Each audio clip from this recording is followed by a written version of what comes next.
looking represents a warrior.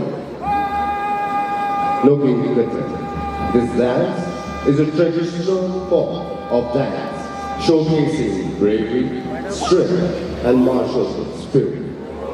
Headhunting was popular in the past, and those who hunted enemies' hair were regarded well in the society, and they were called the looking veterans. In the past, during the headhunting period, possession of a head as a trophy was a matter of credit, and the warrior dance was performed as a mark of victory over the enemies, celebrating their strength and unity. They also carry spiritual meaning, believed to evoke blessing from God.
all communities with multi-different sound or the royal dance. We now call upon the Cha-cha-san cultural troupe to perform the Lika or the Tetsuko, also known